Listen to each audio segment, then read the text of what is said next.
I've got a question for you. Not our question of the day, but a question. What's the emoji presented by BYU Food to Go, the MVP of your next event? Ben Bagley, you're feeling the emoji love today.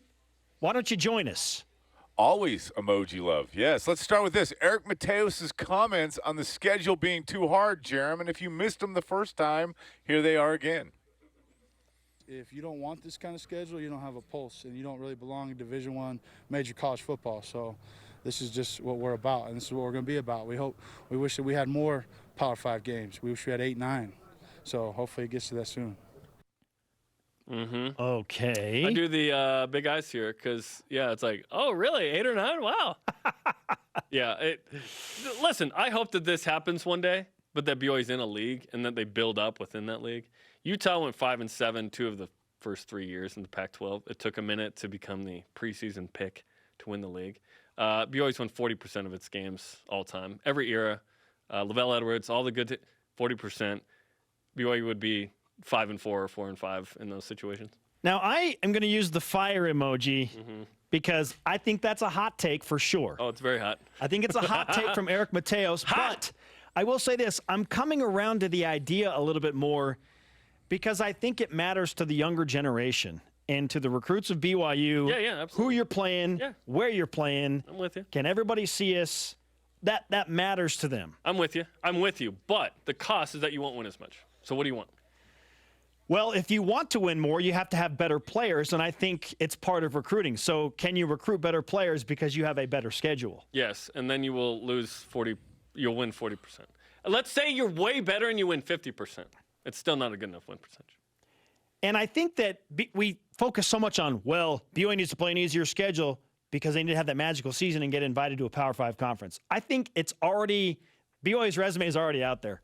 Honestly, I don't think that there is – Well, it could get worse if you have bad seasons. I'm just – the 2017 season we hope was a one-off, but I think BYU's resume in large part is out there. Yeah, but you can put a nice cherry on top if you have a season that says, yes, we can do this. BYU's yet to win 10 games since 2011. They haven't shown they can be a national anything. Hey, an over 500 record against Power 5 teams – given the BYU schedules, would be, I think, a great goal. Yeah, and even great goal. And even then, if you're playing 8 or 9, you're mediocre.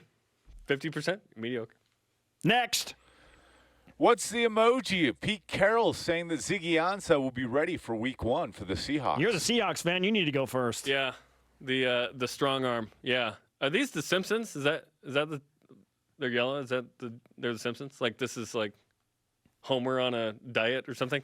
Yeah, I'm stoked. I think Ziggy's going to be hopefully healthy and a really good player for the Seahawks who need to replace Frank Clark. Jaron Reed's out for the first 6 games. Both those guys had double-digit sacks. Frank Clark went to the Chiefs, so Ziggy is needed.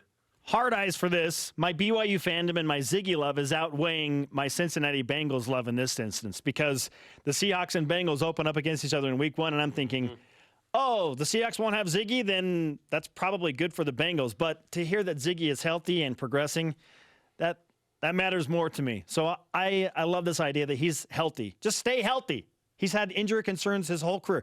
Get him healthy, keep him healthy, hope he can ball out in Seattle. Next. What's the emoji? BYU offering rock passes to Utah Valley students. Oh, I love this. Prayers up for this one. I think that it was mentioned first time since 2007 that this has happened. I'm not sure it's been that long, but wow, this is good because I don't care who's there. There are some students who go to other schools that want to go to you want to go to Utah for medicine, but you're a BYU fan, like whatever, right? As long as BYU can stuff the rock, I don't care where they're from. I don't care. Does Utah Valley have a football team? Last I checked, they don't. No, they do not. And many Utah Valley fans have grown up loving the BYU Cougars. I go with the heart emoji. Oh. Some of my best memories at BYU football games as a fan came with one of my best friends, Jeff Johnson, who was a Utah Valley student, but a diehard BYU football fan. And we got to sit next to each other and watch the games. This is a great thing. Don't we have a blue heart? Could we have used a blue heart? I don't know. We're 3 weeks and 1 day out, right? Stop it. We're not going to. A heart is one of the acceptable things that is allowed to be red, okay? It's an acceptable red. There is a blue heart. I think this is a great idea. Fill the stands. Let's go 60,000 plus. So credit to BYU Athletic Marketing and Lisa Wilson for getting on this venture together and getting the Utah Valley students back into the student section. If the Rock isn't packed for 4 of the 6 games, at least the good 4, I'm gonna get upset. I love it. This is as good a home schedule as BYU can put. I love this. Make great memories with your Utah Valley roommates, people. Next. Emoji this. NCAA March Madness having the BYU team of the decade as a 13th seed. I'm going to keep it a hundy because in this team, it looks like Kyle Collinsworth, Jimmer Fredette, Tyler Haws, Eric Mika, Yoli Childs put on this team. That team would score at least 100. I mean, that's a really, really good team.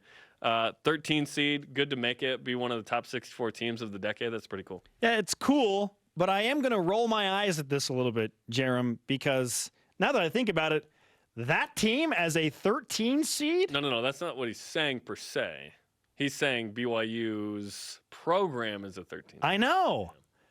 Okay, but still, roll my eyes at that a little bit. One, I don't really care. It's cool to be included. I don't really care, but I think that just because you have the National Player of the Year in there, you probably, as a program, garner higher than a 13 seed. I don't know. I think it should be at least a 12 or an 11. Okay? We're getting real picky. I am going to get picky in this regard. That's why I'm rolling my eyes. All right. Last one. Emoji this. BYU soccer not being ranked in the United States United Soccer Coaches Poll. It's probably United States as well, right? Yeah. Sure. I go, I don't know, guy. How would you describe this? I don't know. The shrug. It's the shrug guy. Shrug man. What superhero will rescue us? Shrug man. BYU's 5 out. Whatever.